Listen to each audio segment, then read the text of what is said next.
Periods बिल्कुल regular हैं, 28 दिन की साइकिल है, कोई पेन या इरेगुलरिटी भी नहीं, पर फिर भी प्रेगनेंसी नहीं हो पा रही और आपको ऐसा लगता है क्योंकि पीरियड्स रेगुलर हैं इसका मतलब कोई प्रॉब्लम नहीं है। यही सबसे बड़ी मिस्टेक है, क्योंकि इसी गलतफहमी की वजह से आप अपनी प्रॉब्लम को सही तरीके से समझ नहीं पा रहे हैं। पीरियड्स का रेगुलर होना केवल ब्लीडिंग साइकिल का नॉर्मल होना सिग्निफाई करता है, ये नहीं बताता कि क्या आपकी ट्यूब्स ओपन है या पार्टनर का सीमन सैंपल अच्छा है या यूट्रस में कोई और प्रॉब्लम तो नहीं। आज के वीडियो में हम बात करने वाले हैं उन सभी रीजंस के बारे में जो प्रेगनेंसी होने से रोकते हैं, भले ही आपके पीरियड्स बिल्कुल रेगुलर हो तब भी। नमस्कार, मेरा नाम है doctor Shikha Tandon, senior fertility expert and IVF specialist at Matritva fertility and IVF centre Betiahata Gorakhpur से। सबसे पहले हमें यह जानना जरूरी है पीरियड्स रेगुलर होने का मतलब क्या होता है। आपके यूट्रस में रेगुलरली एंडोमेट्रियम प्रिपेयर हो रही है और शेड हो रही है, पर इसका मतलब ये नहीं कि यूट्रस के अंदर सब कुछ ठीक है। कभी कभी कुछ और रीजंस भी हो सकते हैं जिसकी वजह से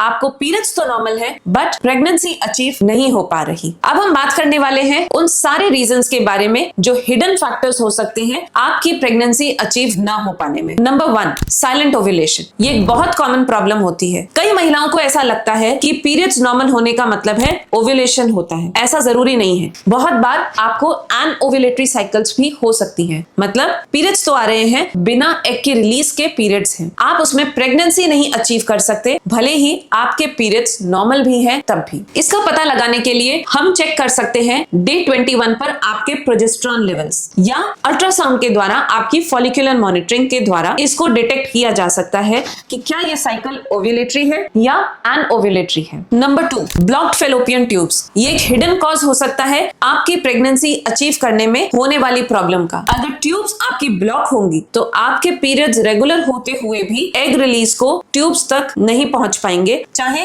ओव्यूलेशन हो रहा हो तब भी। तो इस फैक्टर को रूल आउट करने के लिए आपको कराना चाहिए हिस्ट्रोसाल्पिंगोग्राफी यानी HSG टेस्ट, जो किया जाता है पीरियड के डे 6 से लेकर डे 10 पर। आप इसको रिप्लेस कर सकते हैं सोनोसाल्पिंगोग्राफी की मदद से भी, ये भी डे 6 या डे 10 के बीच में किया जाता है। अब हम बात करने वाले हैं अगले हिडन कॉज के बारे में, थायराइड और प्रोलैक्टिन। कोई भी फर्टिलिटी पेशेंट जिसको प्रेगनेंसी अचीव नहीं हो पा रही, उसको अपना TSH और प्रोलैक्टिन जरूर चेक कराना चाहिए। ये वैल्यूज सिग्निफाई करती हैं आपकी हार्मोनल हेल्थ को। थायराइड की हल्की वैल्यूज रेज हैं तो भी ये डायरेक्टली इंपैक्ट करती हैं आपकी एग क्वालिटी और इम्प्लांटेशन पर, एंड प्रोलैक्टिन का डायरेक्ट इंपैक्ट पड़ता है आपकी एग क्वालिटी और एम्ब्रियो इम्प्लांटेशन पर। नेक्स्ट कॉज है ओवेरियन रिजर्व। अगर पुअर ओवेरियन रिजर्व होगा तो आपके पीरियड्स नॉर्मल या रेगुलर हो सकते हैं, बट स्टिल एग रिजर्व कम होने की वजह से आपको प्रेगनेंसी प्लान करने में प्रॉब्लम हो सकती है। ज्यादातर ऐसा देखा जाता है कि जब एग रिजर्व कम होता है ये डायरेक्टली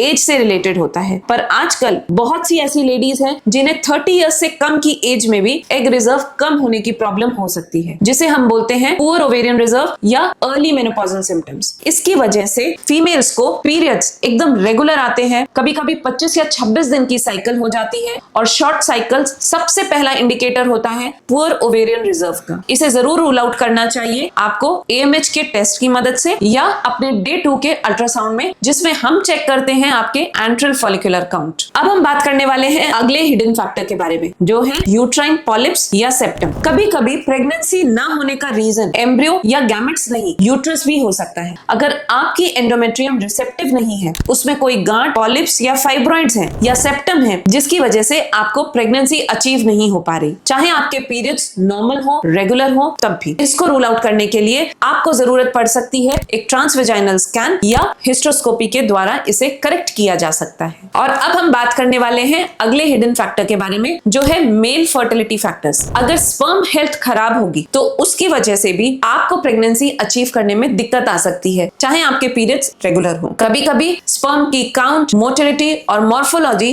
कम होने की वजह से आपको प्रेगनेंसी अचीव नहीं हो पा रही। साथ ही साथ स्पर्म्स का DNA फ्रेगमेंटेशन भी जानना बहुत जरूरी है। कभी कभी मिसकैरेजेस या प्रेगनेंसी ना हो पाने का reason sperm DNA fragmentation high होना भी हो सकता है, और इसे रूल आउट किया जा सकता है एक सीमेन एनालिसिस और DFI की मदद से। अब हम बात करेंगे तो हमें करना क्या चाहिए। सबसे पहले आपको अपने फर्टिलिटी स्पेशलिस्ट से मिलकर अपनी फॉलिकुलर मॉनिटरिंग स्टार्ट करनी चाहिए, जो स्टार्ट हो सकती है आपके डे 2 अल्ट्रासाउंड से। आपका बेसिक हेल्थ चेकअप होना, फर्टिलिटी चेकअप होना जरूरी है, विच इंक्लूड्स एक डे 2 ट्रांसवेजाइनल स्कैन, AMH का हार्मोन, TSH और प्रोलैक्टिन की वैल्यूज, और इसके साथ आपका ट्यूबल पेटेंसी टेस्ट HSG के द्वारा होना चाहिए डे 6 टू डे 10 के बीच में। साथ ही साथ हस्बैंड के सीमन पैरामीटर्स को भी जांचना जरूरी है। इन सभी टेस्ट को करने के बाद आप डिसाइड कर सकती हैं कि क्या प्रॉब्लम हो सकती है जो आप प्रेगनेंसी अचीव नहीं कर पा रही। अगर आप जानना चाहती हैं नेचुरली फर्टिलिटी को बूस्ट करने वाले फूड के बारे में, तो उस पर भी मैंने एक डिटेल वीडियो बनाया है, जिसका लिंक आपको नीचे डिस्क्रिप्शन में मिल जाएगा।